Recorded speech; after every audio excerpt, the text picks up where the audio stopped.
Greetings, ladies and gentlemen, and welcome back to another tutorial with Mr. P.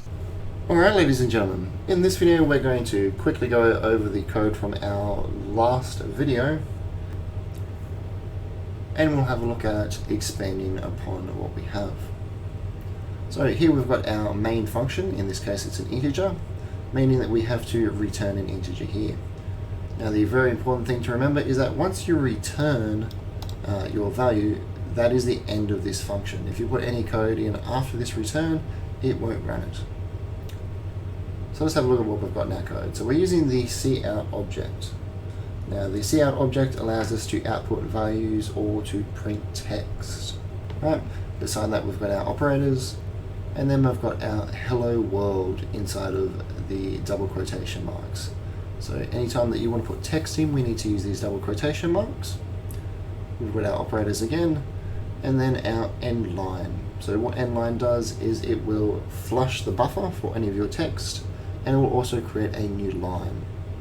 Now this is not the preferred way to create a new line, so let's modify this a little bit. To do that, we're going to create a couple more couts. We'll use our double quotations, and I'm going to create line 1.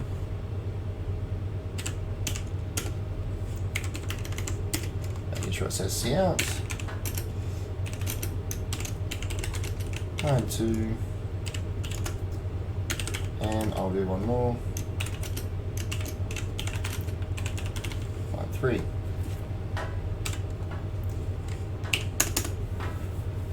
At the end of each line of code, you need to remember to put in your semicolon.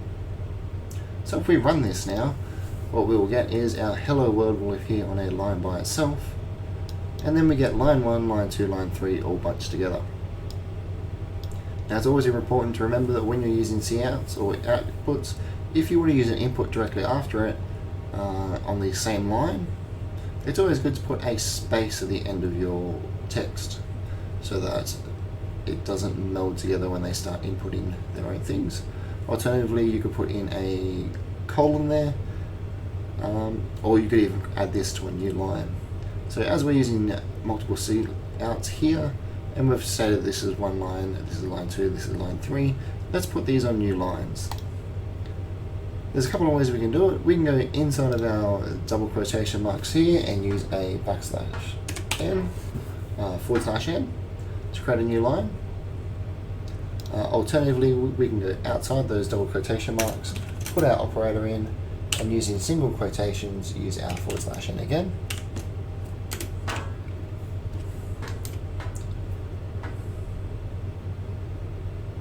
Right.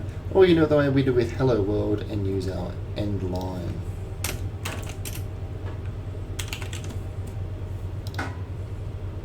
Now the preferred way in C++ is to use either the /n inside the double quotations or inside single quotations by itself. You don't want to be continuously using an end line, as that will flush your buffer and slow down your code. So if we run this, we can see there we've got line 1, line 2, and line 3, and then there's a space underneath it from our line 3 end line. And so while we're looking at our text, why don't we add in a couple of comments? The quickest way, if you just want to do a single line comment, is to use the double \.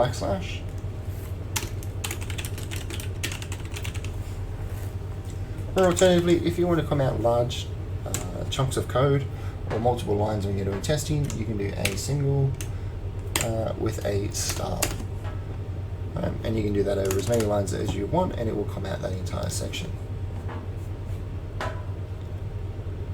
Alright, ladies and gents, that's it for this video. See you guys in the next one.